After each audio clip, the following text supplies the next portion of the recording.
National conference ने लोकसभा चुनाव को लेकर एक बड़ा ऐलान किया है। नेशनल कॉन्फ्रेंस के उपाध्यक्ष उमर अब्दुल्ला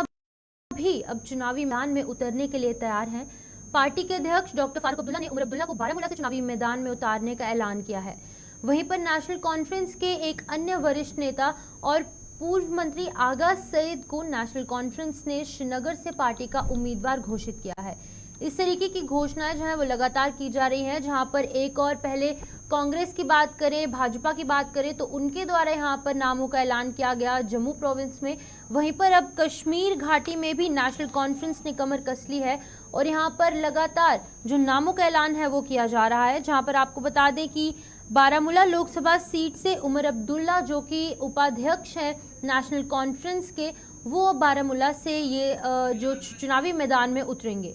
तो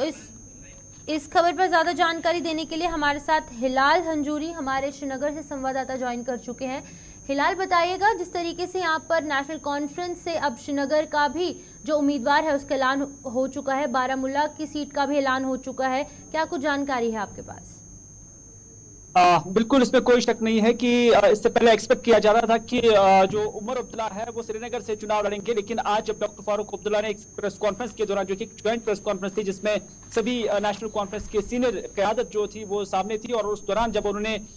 ये बताया कि नॉर्थ कश्मीर की सीट के लिए उमर अब्दुल्ला नेशनल कॉन्फ्रेंस के उम्मीदवार होंगे और साथ ही साथ आगा सईद रूहुल्लाह वो श्रीनगर के लिए चुनाव लड़ेंगे, तो इस तरह से तीनों निशस्तें ऐसी हैं, चाहे अनंतनाग की हैं, वहां पर भी वहां का लोकल कैंडिडेट नहीं है नेशनल कॉन्फ्रेंस के लिए, यानी वहां मियां अल्ताफ जिनका ताल्लुक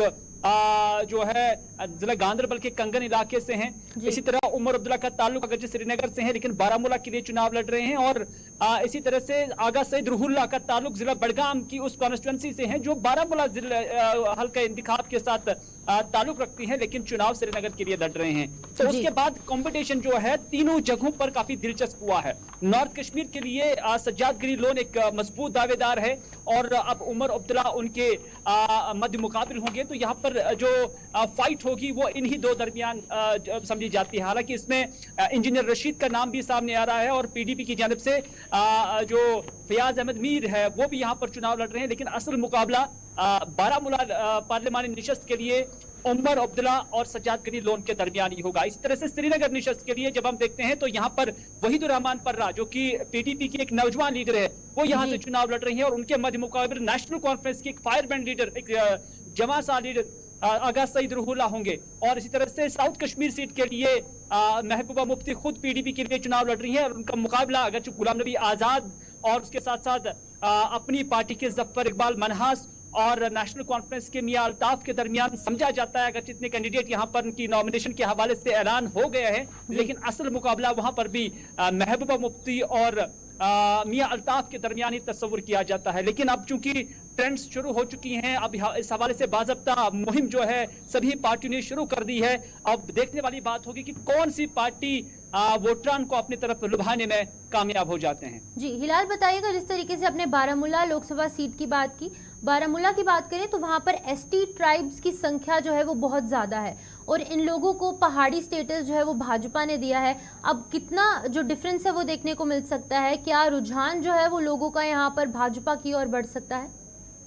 देखिए, भारतीय जनता पार्टी अभी तक वैली की जो 3 निशस्तें हैं वहां पर किसी भी निशस्त से अभी तक किसी भी उम्मीदवार के नाम का ऐलान नहीं कर पाई है। वजूहात क्या है वो अभी सामने नहीं आ रहा है, लेकिन पार्टी जराये से जब बात करते हैं तो उनका कहना है कि अभी पार्टी इस हवाले से कंसेंसस बनाने की कोशिश कर रही है। लेकिन दूसरी जानिब हमने देखा कि तरुण चुग रिसेंटली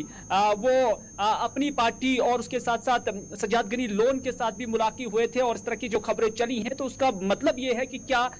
बीजेपी कश्मीर वादी के अंदर अपनी पार्टी या सज्जाद गिरी लोन को कहीं से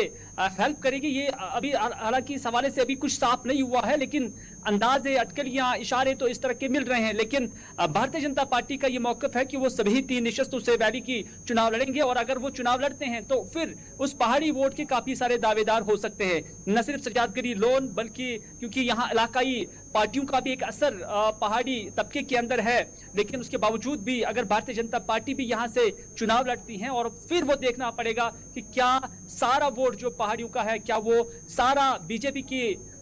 शक्ल में वोट की सूरत में क्या तब्दील हो जाता है, वो भी देखने वाली बात ही होगी। जी हिलाल बताइएगा, जिस तरीके से यहाँ पर जम्मू में इस तरीके का मंजर निकलकर सामने आया, जब यहाँ पर जम्मू के जो उम्मीदवार है रमन भल्ला कांग्रेस से, उनके समर्थन में डॉक्टर फारूक अब्दुल्ला यहाँ पर उनकी रैली में उतरे, तो इसी तरीके का मंजर क्या यहाँ पर कश्मीर घाटी में भी देखने को मिल सकता है? क्या कांग्रेस और पीडीपी जो है वो एनसी के समर्थन में निकल कर आ सकते हैं?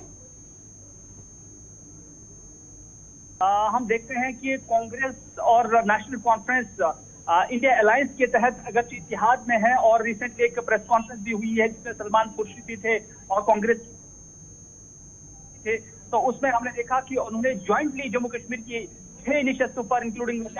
3 पर कांग्रेस और 3 पर नेशनल कॉन्फ्रेंस को एक दूसरे को हिमायत करने का ऐलान किया है। हालांकि महबूबा मुफ्ती भी इंडिया अलायंस के अंदर ही आती है, लेकिन महबूबा मुफ्ती ने भी जम्मू के अंदर कांग्रेस को सपोर्ट करने का ऐलान किया है। लेकिन यहाँ पर भी ये मुमकिन है कि आने वाले दिनों में जो कांग्रेस की क़यादत है वो कांग्रेस जेर असर जो इलाके हैं,